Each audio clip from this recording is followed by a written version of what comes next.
ఆధునిక వాస్తు పేరుతో సర్వాన్ని నాశనం పట్టిస్తున్న కొంతమంది వాస్తు వ్యక్తులు. సో వాళ్లకు సంబంధించిన పూర్తి భండారం ఈ రోజు మీ ముందు నేను ప్రజెంట్ చేస్తున్నాను, చూడండి. సో మనకు పురాతన వాస్తు, ఆధునిక వాస్తు అనేది కంప్లీట్ గా డివైడ్ చేశారండి. ఇది ఎట్లా అంటే మీకు ఒక సింపుల్ గా చెప్తాను. ఒక పద్ధతి గల ఒక గృహిణిని మనం చూస్తే మంచిగా కట్టు బొట్టు, మా ఇంట్లో కూడా ఇలాంటి లక్ష్మీదేవి లాగా ఉండేలాగా ఉంటే ఎంత బాగుంటుంది అని మనం ఆలోచిస్తాం. కానీ ఈ ఆధునిక వాస్తు అనే పేరుతో వీళ్ళు ఏం చేస్తున్నారంటే ఇవన్నీ వేస్ట్ అయ్యా, పసుపు రాసుకుంటే బేకార్, ఆ పూలు ఏం వేసుకుంటారు, ఆ జడ ఏం వేసుకుంటారు, అసలు ఇవన్నీ వేస్ట్, ఆ చీర ఏం కట్టుకుంటారు, అసలు ఇవన్నీ వేస్ట్, ఫ్యాషన్, అన్ని ఫ్యాషన్ అంటే చిన్న చిన్న బట్టలు వేసుకుని ఫ్యాషన్ లాగా ఇప్పుడు ఉంటే అది లేటెస్ట్, అది మోడ్రన్ వాస్తు అనేది ఆధునిక వాస్తు పేరుతో తయారు చేశారండి. సో మరి పురాతన వాస్తులో ఎంత క్రమ పద్ధతిగా చెప్పారో ఆ పద్ధతిని పాటించలేని చాలా మంది వ్యక్తులు, లేదంటే ఇవన్నీ ఎక్కడ పాటిస్తామా, ఏదో ఊరికే మనం పోవాలి, చెప్పాలి, పైసలు వసూలు చేయాలి, బయలుదేరాలి, అలాంటి వాళ్ళే ఈ ఆధునిక వాస్తు వాళ్ళు, గుర్తుపెట్టుకోండి. సో ఒక 30-40 సంవత్సరాల నుంచి ఈ ఆధునిక వాస్తు పేరుతో కొంతమంది కంప్లీట్గా తిరిగి వాళ్ళ పుస్తకాలు రచించి అసలు పురాతన వాస్తే లేదు, నైరుతిలో పంట, వాయువ్యంలో పెంట, సో ఈ మాటలు చెప్పేసేసి సింపుల్గా పబ్బం గడిపేసుకున్నారండి.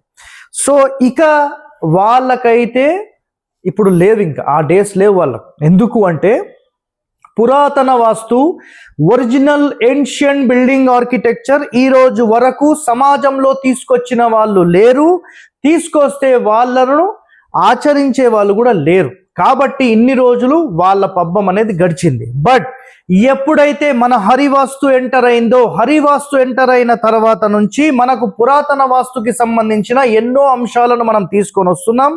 ఇప్పుడు వాటికి సంబంధించిన టోటల్ సిస్టమాటిక్ వే, ఒక ప్రాపర్ అలైన్మెంట్ వే మనం తీసుకొని ముందుకు వస్తున్నామండి. కాబట్టి ఇప్పుడు ఆధునిక పురాతన అని మాటలు మాట్లాడుతూ వీళ్ళందరూ పబ్బం గడుపుతున్నారు. సో ఇక్కడ ఒకటేనండి, ఆయాది గణితం ఎలా చేయాలో వీళ్ళకు చేత కాదు, ఆధునిక వాస్తు వాళ్ళకు చేత కాదు. ఒక బిల్డింగ్ అలైన్మెంట్ ఎలా చేయాలో చేత కాదు. ఒక గృహం ఎలా మనం అలైన్మెంట్ చేసి కడుతున్నాం, అందులో 9 పాదాలు అంటే 9 భాగాలను డివైడ్ చేసి అందులో ప్రధాన ద్వారం ఏ స్థానంలో పెడితే ఎలాంటి ఫలితాలు ఉంటాయనేది ఎంతో అద్భుతంగా చెప్పారండి. 18 మంది మహర్షులు కొన్ని వేల సంవత్సరాలు రీసెర్చ్ చేసిన కంటెంట్ మొత్తం తీసుకొచ్చి మొత్తం సమాజానికి అందించారండి. అలాంటి కంటెంటే పనికి రాదు అని చెప్పి ఈ మహానుభావులు మోడ్రన్ వాస్తు, ఆధునిక వాస్తు అనే పేరుతో అవన్నీ పనికిరావయా, సింపుల్గా నువ్వు చేసుకో. అర్థమైందా మీకు? గాడిదికేం తెలుసు గంధపు వాసన అని ఒక సామెత ఉంటుందండి. ఇక్కడ ఏమవుతుందంటే వీళ్లకు అసలు ఏదేంటో తెలియదు. అలాంటి వాళ్ళందరూ వచ్చి వాస్తు చెప్తే అసలు ఎలా చెప్పించుకుంటున్నారో తెలుసా మీకు? సింపుల్ అండి. నేను చాలామంది పంతులను కూడా అడిగాను, అంటే పూజకు సంబంధించి, సార్ ఇలాంటి పూజ ఎంతసేపట్లో చేస్తారంటే, సార్ 4-5 గంటలు అయితే పడుతుంది, కానీ వీళ్ళకి అంత టైం ఉండదు సార్, ఏదో అర్ధ గంటలో చేసి పొమ్మంటారు, కాబట్టి మేము సింపుల్గా వెళ్ళిపోతాం. అయితే సమాజంలో ఎట్లయిపోయిందంటే వాస్తుని భ్రష్టు పట్టించడంలో ప్రజలు కూడా ఇన్వాల్వ్మెంటే ఉన్నారు. ఎందుకంటే సార్ మాకు శాస్త్ర పద్ధతి ప్రకారం కావాలి అని దమ్ముతో మాట్లాడే వాళ్ళు లేరండి, క్లయింట్స్ కూడా. అర్థమైందా? సో నిజంగా అలాంటి శాస్త్రాన్ని మనం బతికించాలంటే 100% మనం వాటికి సంబంధించిన టోటల్ డీటెయిలింగ్ తీసుకోవాలి. సో అలాంటి డీటెయిల్ మనం తీసుకొని 100% ముందుకెళ్తే చాలా మంచి ఫలితాలు ఉంటాయి. సో నేను ఏదేదైతే కంటెంట్ చెప్పానో వాటికి సంబంధించిన సేమ్ రీసెర్చ్ మన శ్రీధర్ గారు కూడా చెప్పారు. సో ఆ కంటెంట్ కూడా ఆయన కొన్ని పాయింట్స్ ఉన్నాయి ఆయన దగ్గర కూడా. సో నేను ఇన్ని పాయింట్స్ చెప్పాను కదా. సో ఈ ఆధునిక వాస్తు, పురాతన వాస్తు ఏంటి, అసలు ఎందుకు వచ్చింది, ఇది గుర్తుపెట్టుకోండి. ఇప్పుడు శ్రీధర్ గారు మొత్తం చెప్తారు, చూడండి, చెప్పండి. అసలు ఈ ఆధునిక ఏంటి, నెక్స్ట్ పురాతన ఏంటి, అసలు ఆధునికాన్ని ఎందుకు వచ్చింది, ఈ చాతగాని వాళ్ళు ఉన్నారు కాబట్టి ఆధునిక వచ్చిందని నేను అంటున్నా, మీరేమంటారు? అంటే సార్ ఎందుకంటే వీళ్ళకి గణితం తెలియదు, ఒక క్రమ పద్ధతి ఎలా అలైన్మెంట్ చేయాలో తెలియదు, గణితంలో మనకు హస్త ప్రమాణం తెలియదు, తాళం ప్రమాణం తెలియదు, వితస్తి ప్రమాణం తెలియదు, దానిలో మళ్ళీ 8 భాగాలు ఉంటాయి, అలా మొత్తం 40 రకాల క్యాలిక్యులేషన్స్ నేను చేయగలుగుతాను. అంటే ఇప్పుడు మీరు చెప్పే స్థాపత్య వేదం గురించి, స్థాపత్య వేదంలో నేను చేయగలుగుతాను. ఇప్పుడు విశ్వకర్మలో 2-3 గణితాలు ఉన్నాయి, అవి కూడా వాళ్ళకి చేయడం చేత కాదు. చేతగానోళ్ళు మొత్తం ఆధునిక వాస్తు పేరుతో మొత్తం భ్రష్టు పట్టిస్తున్నారు సమాజాన్ని. మరి మీరేమంటారు చెప్పండి నాకు, మీ రీసెర్చ్ లో ఏంటి? ఇప్పుడు మనం ఒక ఇల్లు కట్టాలనుకో సార్, ఫస్ట్ స్థలం తీసుకోవాలంటే Yes. ఆ కుటుంబ యజమాని నక్షత్రం తీసుకొని దాని స్థలం తీసుకోవాలి. Yes. అది ఇక్కడ ఏంటంటే వాళ్ళ ఫేసింగ్ చాలా ఇంపార్టెంట్. చాలా ముఖ్యమైన సమాచారం ఈ వీడియోలో ఉంటుందండి, మీరు ఖచ్చితంగా చూడండి. అర్థమైందా? సో నేను ఇంకా వీటికి సంబంధించిన ఏమైనా డౌట్స్ ఉన్నాయనుకోండి మీకు, ఆ డౌట్స్ కి సంబంధించి మీరు డైరెక్ట్ శ్రీధర్ గారితో మాట్లాడొచ్చు. నేను డిస్క్రిప్షన్ లో వాళ్ళ నంబర్ కూడా మీకు ఇస్తాను, చూడండి. ఓకే. ఇప్పుడు ఏంటంటే ఫస్ట్ ఒక సైట్ తీసుకోవాలండి. ఆ సైట్ తీసుకోవాలంటే ముందు కుటుంబ యజమాని నక్షత్రం బేస్ చేసుకొని ఏ సైట్ కొనుక్కోవాలి, ఏ ఫేసింగ్ ఏ ఫేసింగ్ ఫస్ట్ అక్కడి నుంచి స్టార్ట్ అవుతుందండి. అయిన తర్వాత స్థల శుద్ధి చేయాలి. స్థల శుద్ధి చేసిన దాని నఖాలు, తర్వాత శకము, తర్వాత శల్య దోషాలు ఎన్ని క్లీన్ చేసిన తర్వాత సైట్ అంతా ఒక క్లీన్ గ్రౌండ్ లో రావాలి. ఫుట్బాల్ గ్రౌండ్ ఎంత ఉంటుందో అలా రావాలి. అంటే అలా చేసి ఓపిక కూడా లేసారు. అది వేసిన తర్వాత ఇక్కడ నాటుపెట్టి అక్కడ నాటుపెట్టి టేప్ పట్టుకుంటే ఆ కుటుంబ యజమాని కాళ్ళు చెప్పులు తీసి తిరిగాడు అనుకోండి, ఏ చిన్న వస్తువు కూడా గుచ్చుకోకూడదు. అలా గుచ్చుకొని ఉండాలంటే ఎంత నీట్గా ఉంటే అక్కడే మీకు సగం ఇల్లు కట్టేసినట్లు లెక్క. అది అయిన తర్వాత అప్పుడు మళ్ళీ దాన్ని దున్నాలి. వంట వండేటప్పుడు బియ్యంలో ఒక్క రాయి కూడా లేకుండా ఎలా వండుతున్నాం? కేవలం ఒక 4-5 గంటల మన కడుపు నింపుకోవడం కోసం, 4-5 గంటలు ఆకలి వేయడం కోసం, అంటే వేయకపోకుండా ఉండడం కోసం మనం తింటాం కదా, అది కేవలం 4-5 గంటలకే ఇంత శ్రమపడి చేస్తున్నారు. అటువంటిది ఒక భూమి మీద మీరు ఒక ప్రాణాన్ని పోస్తున్నారు. సో అలాంటి ప్రాణమే ఈ యొక్క ఇల్లు. మరి అలాంటి ప్రాణాన్ని మీరు ఆ ఎస్టాబ్లిష్మెంట్ చేసే టైంలో మరి ఆ భూమి ఎంత పవిత్రంగా ఉండాలి అనేది గుర్తుపెట్టుకోండి. సో ఆ పాయింట్ గురించి ఇప్పుడు ఆయన చెప్తున్నారు, చెప్పండి. ఇప్పుడు ఆ భూమి అంతా కూడా క్లీన్ చేసిన తర్వాత ఫస్ట్ క్లీనింగ్ అయిపోవాలి. అందులో రకరకాల మొత్తం అది ఏం భూమి అంతా క్లీన్గా ఉన్నప్పుడు అన్ని బాగానే ఉంటాయి సార్. ఏరిన తర్వాత ఇంకిన్ని చెత్త వస్తుంటుంది. 100% అదంతా ఏరి బయట పోసిన తర్వాత మళ్ళీ దున్నాలి దాన్ని. దున్నిన తర్వాత అప్పుడు ఒక మంచి టైంలో నవధాన్యాలు నగరాలకు సంబంధించిన ధాన్యాలు ఎవరిని ఫోన్ చేసి చెప్తాను నేను. ఆ ధాన్యాలు జిమ్మిన తర్వాత మినిమం 21 డేస్ కానీ అంటే ముహూర్తం బట్టి 21 డేస్ 41 డేస్ పండించిన తర్వాత అప్పుడు ఈ దగ్గరలో అమావాస్య ఉంటుందండి. ఈ అమావాస్య దగ్గరలో ఆవు దూడ అక్కడ కట్టాలి. ఈ ఆవు దూడ సైట్లోకి వెళ్ళిందంటే మన సైట్ ఒకేనట్లు లెక్క. అది వెళ్ళలేదంటే నెగిటివ్ ఎనర్జీ ఉన్నట్లు లెక్క. ఇంకా ఈ వేసిన మొత్తం పోయినట్టే. ఇంకోటి కూడా ఏంటంటే గోమాత యొక్క మూత్రము అండ్ ఆవు పేడ ఆ స్థలంలో పడిందంటే ఇంకా సూపర్ అసలు. ఇప్పుడు అది లోపలికి వెళ్ళి దారుణంగా తిందనుకోండి, ఇంకా దోషం క్లీన్ అయినట్లు లెక్క. అయిన తర్వాత అప్పుడు అది అడుగులు వేస్తూ ఉంటది. రెండో రోజు ఈ అడుగుల్లో మళ్ళీ దాని మూత్రం ఈ పేడతోటి అంతా కూడా నింపాలి. అయితే ఎన్ని అడుగులు పడ్డాయో అన్ని అడుగులు కూడా నీటితో నింపితే ఒక్కొక్క అడుగులో ఒక్కొక్క నీరు నింపుతాం కదా, అంటే అన్ని నదులు నీళ్ళతోటి శుభ్రం చేసినట్టు. ఇప్పుడు మనకి భారతదేశంలో నదులు ఉన్నాయండి. ఆ నదుల్లో నీళ్లు తెచ్చి శుభ్రం చేయడం అవ్వదు. ఒక డెక్కలో అంటే దాని పాదం, ఈ పాదంలో నీళ్లు మోస్తే ఎంత అవుతుంది, ఆ పాదం వచ్చి ఒక నత్య సమానం. ఇలాంటి అన్ని కూడా క్లీన్ అయ్యాయంటే అప్పుడు దానికి ఒక వాల్యూ వస్తుంది. ఆ తర్వాత మళ్ళీ దాన్ని అన్ని శుభ్రం కోసేయాలి, మళ్ళీ నీటి చెక్కాలి, అప్పుడు గ్రిడ్ వేయడానికి మనకి అనుకూలం వస్తుంది. ఈ గ్రిడ్ వేసినప్పుడు మంచి ముహూర్తం. మళ్ళీ భూమి పూజ వేరు. అంటే మనం అక్కడ ఇల్లు కట్టడానికి అర్హత కోసం చేస్తాం, ఫస్ట్ భూమి పూజ చేస్తాం. భూమి పూజ శంకుస్థాపన ఒకటే అనుకుంటారు. ఆ తర్వాత మళ్ళీ గ్రిడ్ వేసి మార్కింగ్ పెట్టి అప్పుడు శంకుస్థాపన మొదలు పెట్టాలి. ఈ శంకుస్థాపన మొదలు పెట్టినప్పుడు దాంట్లో వేసే వస్తువులు ఏంటి? పంచలోహాలు ఉంటాయి. ఇప్పుడు పంచలోహాలు వేస్తామండి. చాలా మంది అడుగుతారు ఏమంటే పంచలోహాలు అంటే, మన షాప్లోకి వెళ్ళినప్పుడు 200 రూపాయలు తీసుకొని పంచలోహాలు ఇస్తారు. 200 రూపాయలకి పంచలోహాలు రావు సార్. ఫర్ ఎగ్జాంపుల్ ఇప్పుడు దాంట్లో పంచలోహాలు వేస్తాం.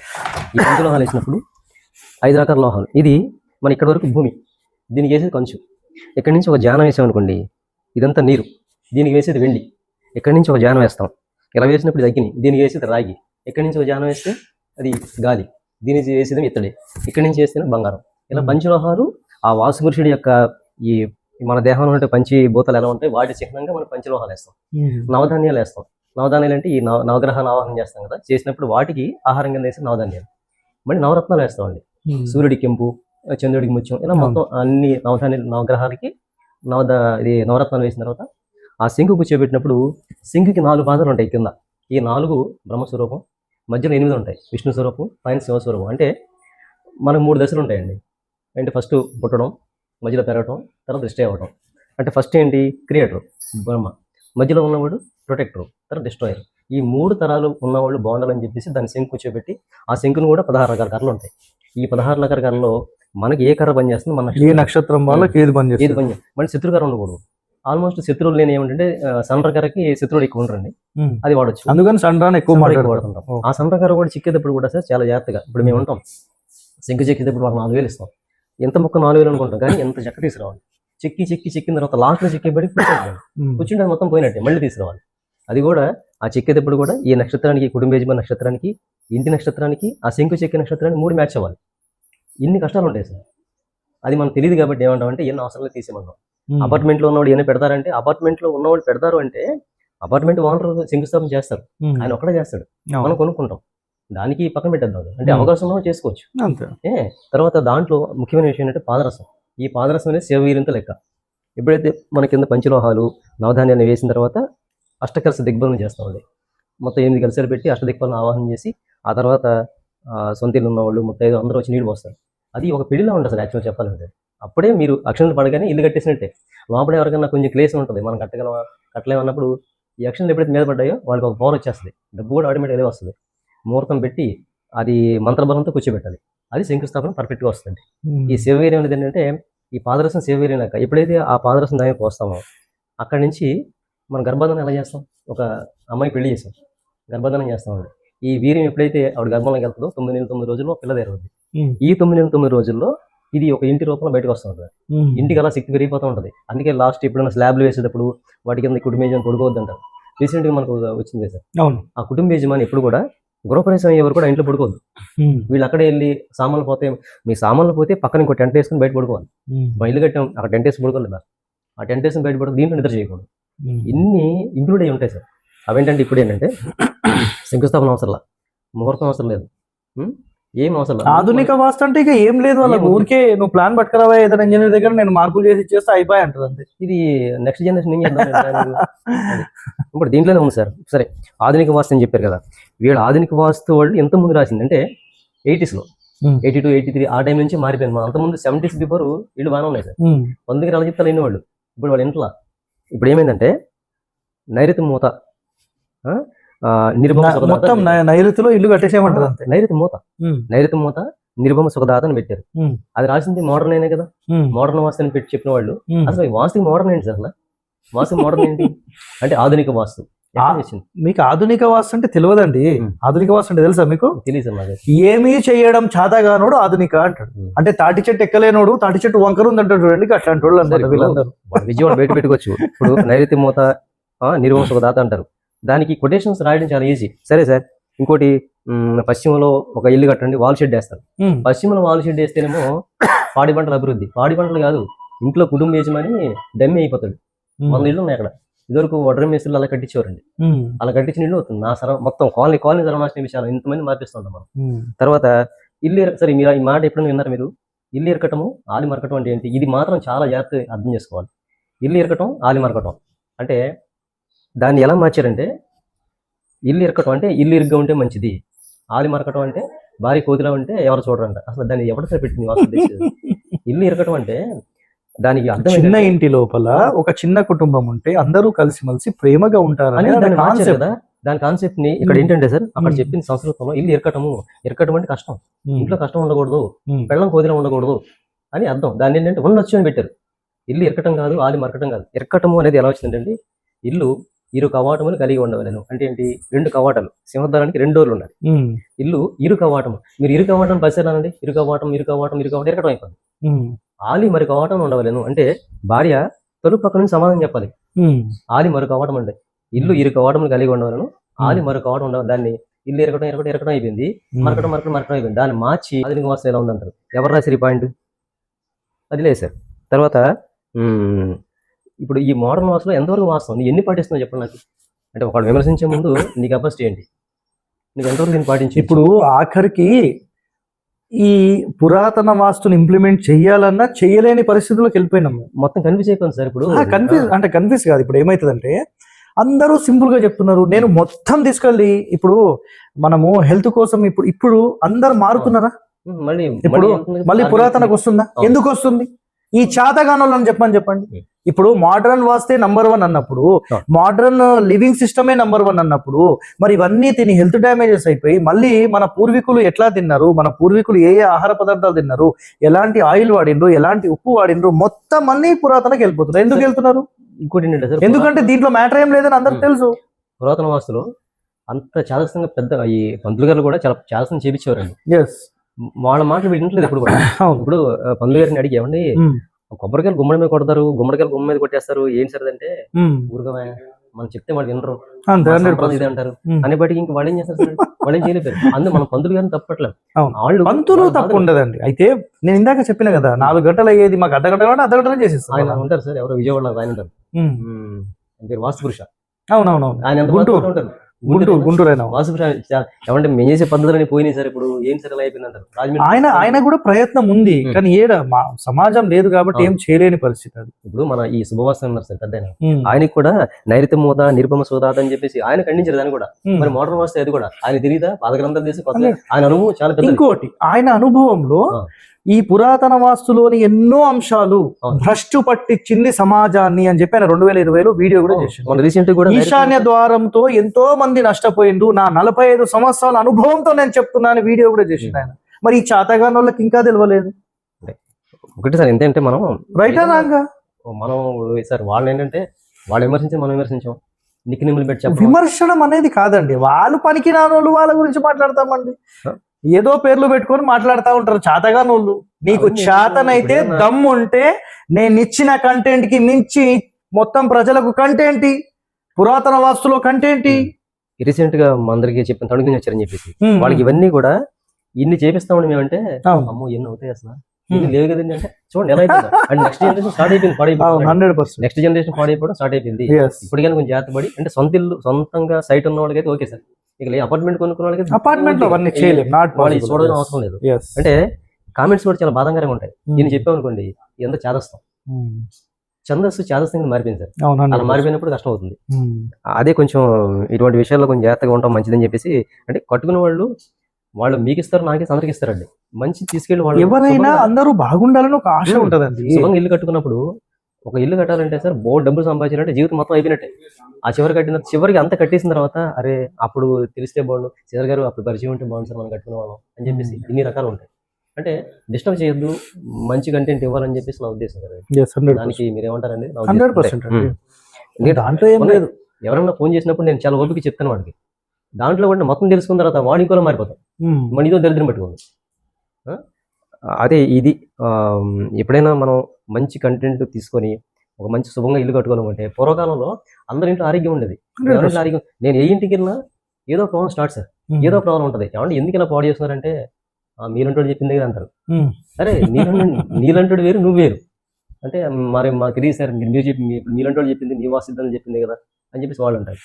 వాస్తుని భ్రష్టు పట్టిస్తున్న కొన్ని కారణాలు వినండి. ఎందుకంటే ఇప్పుడు ఏదైనా ఇంటికి వెళ్తే మీలాంటి వాస్తువులే కదా చెప్పింది అని మాట్లాడుతున్నారు. మొన్న వాళ్ళు ఏం చెప్పాలి, నైరుతి మూత వేసి ఒక బాత్రూమ్, వాయు మూత వేసి బాత్రూమ్ పెట్టాడు. నేను ఆయన్ని కరెక్ట్ గా ఎక్కడైతే పాయింట్ ఉందో అక్కడ తీసుకెళ్ళి మాట్లాడితే ఏమంటే నైరుతిలో బాత్రూమ్ కట్టారంటే 20 ఏళ్ళు అయిందా కట్టి, ఇంకోటి ఏమని చెప్పు అంటాడు. అంటే అయిపోయింది అక్కడికి ఆల్రెడీ. ఇంకొక 2-3 సంవత్సరాల తర్వాత ఇంక బతకడం. ఇంకా ఆయన ఆల్రెడీ ఆయనకి చర్మం తప్ప ఏం ఒంటి మీద. వాళ్ళ అబ్బాయి చెప్పేశారు సార్ మీ వాడు కష్టమే అని చెప్పేసి. వాళ్ళ అబ్బాయి వచ్చి మాదని తీసి పెట్టినట్టే వద్దురా ఏమొద్దు ఇలా చెప్తారు కానీ అంటే వాస్తువులను డబ్బులు పట్టిపోయాడో కనపడతారు అనమాట. ఇది ఒక నానుడు ఉండిపోయింది సార్. అది మనకే కూడా మన సరిగ్గా ఇవన్నీ జరగవు కదా. ఇది బేస్ చేసుకుని వాళ్ళు కూడా టెక్నికల్ ఉపయోగిస్తారు. మీకు ఫోన్ చేసి అడిగారు ఏం రాస్తారు నాకు చెప్పడం, సంపత్ గారికి ఎవరు నాకు చెప్పడం, పెద్ద ఎవరు నాకు చెప్పడం. అంటే వీళ్ళందరూ చూసే వాడు ముందుకు వచ్చింది. ఇవన్నీ ఇక్కడ అక్కడ పోతే వాడు వెళ్ళిపోతాడు. పిల్లి దెబ్బలు కంటే అది బట్టి పోతుంది ఆ టైప్లో అవుతుంది అనమాట.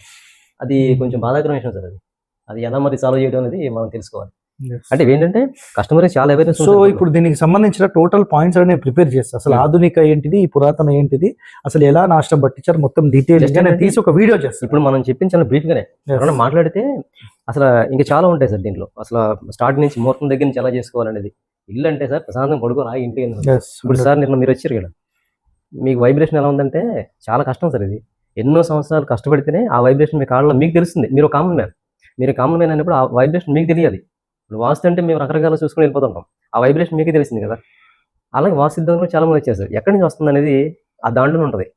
దిష్టి బొమ్మలు పెట్టి ఇప్పుడు ఇదే ఇల్లు చూస్తే 4 సెంటర్ డోర్స్, ఆకాశతత్వం చూడండి. ఆకాశతత్వం ఈ పంచభూతాలను ఏ ఇంటి లోపల ఇంప్లిమెంట్ చేస్తారో అన్నిటికంటే నంబర్ 1 అంటారు. ఇంకోటి సార్, నేను రీసెంట్ గా మన గృహప్రవేశం చేసినప్పుడు పెద్ద ఆయన వచ్చారు. ఆయన 80 ఏళ్ళు అలా ఉంటాయి. వచ్చిన తర్వాత అరే మ్యాచ్ ఎక్కడ పెట్టినా 4 గుమ్మలు పెడతారు, మనకు అలా పెట్టించాడు, ఆయన అలా కట్టాడు అన్నారు. అందు తర్వాత ఆయన పెద్ద ఆయన అంటాడు, అవునా చతుర్ముఖ చేయాలంటే కొంచెం బాగుంటుందా అన్నాడు. అరే బాగుంటాం కదరా, ఈ 80 ఏళ్ళ ఆయనకి వాళ్ళ అని చెప్పాడు. 4 ద్వారాలు ఉంటే ఒక గుమ్మంలో కష్టం వస్తే ఇంకో గుమ్మం నుంచి బయటికి వెళ్ళిపోతాను ఆయన చెప్పిన మాట చాలా సింపుల్, చాలా బాగుందండి. ఒక గుమ్మంలో కష్టం వస్తే ఇంకో గుమ్మం నుంచి బయటికి వెళ్ళిపోద్ది అనేసి. యాక్చువల్గా బేసిక్ ఆయన చెప్పింది అలా చెప్పాడు సార్. అంటే అమ్మాయి మనం చేసిన కరెక్ట్ అనిపించినప్పుడు ఇప్పుడు ఆయన కూర్చొని ఆ చెప్పిన మాట అదే ఫస్ట్ మనకి. అరే శివ, ఒక గుమ్మలో కష్టం వస్తే ఇంకో గుమ్మలో బయటికి వెళ్ళిపోద్దిరా, మనం చేసేద్దాం. ఫస్ట్ ఆయన కూడా డౌట్ ఉందన్నమాట ఏంటో అనేసి. అదేంటంటే డిగ్రీస్ ఉన్నప్పుడు కొన్ని తప్ప జరిగే ఉంటాయి. అంటే పెద్ద స్థలాలు ఉన్నప్పుడు ఓకే, అవును, తప్ప. చిన్నటికి కూడా ఈజీగా మనం పని చేస్తాయి, అది కూడా కాదంటలేదు. Yes. అదే దీని అంటే పెద్దానికి అది అప్లై చేస్తున్నాండి, జనాలు కొంచెం పిచ్చిగా అయిపోతారండి. వాళ్ళు అందుకే 100%. ఏం సార్ ఒకళ్ళు అయితే బూతులు మాడతారు ఫోన్ చేసి. ఇక వాళ్ళకి మీరు జ్ఞానులు కూర్చొని- ఇంకేం చేస్తారు? ఆయన ఏమంటారు, మీరు కూర్చొని ఫ్యాన్ కింద బాగానే మాట్లాడండి, మేము ఫ్యాన్ కింద కూర్చొని మాట్లాడటం కాదు, ఫీల్డ్ మీద తిరిగిన బోర్డు వీడియోస్ ఉన్నాయి, కావాలంటే పంపిస్తాం ఎవరికైనా. ఆ ఫీల్డ్ మీద ఎంత కష్టంగా ఉంటుందో, ఒక్కసారి డిగ్రీస్ తిప్పాలంటే సెక్యూర్ ఉంటుంది మనం. 100%. అది కరెక్ట్గా తిప్పి కూర్చోబెట్టి అరేంజ్మెంట్ చేయాలంటే అలాగే పొద్దున్న 6 మొదలుపెట్టి సాయంత్రం 6 అవుద్ది. ఉపవాసం ఉండి కూడా మళ్ళీ చేస్తాం, ఎందుకంటే వాళ్ళు అంత నిష్ట కట్టుకుంటారు. అనే నియమం చేసి ఇల్లుని ఏమి లేదు ఏం ఉండదు. సో ఫైనల్ గా ఇక్కడ ఒకటే పాయింట్ గుర్తుపెట్టుకోండి, ఆధునిక వాస్తు పేరుతో మొత్తం నాశనం పట్టిస్తున్నారు. కొంచెం జాగ్రత్తగా ఉండండి అందరూ కూడా. Okay, stay tune to our channel for latest next video కూడా ఈ టోటల్ డీటెయిలింగ్ నేను చేస్తాను, మీరు చూడండి. Thank you.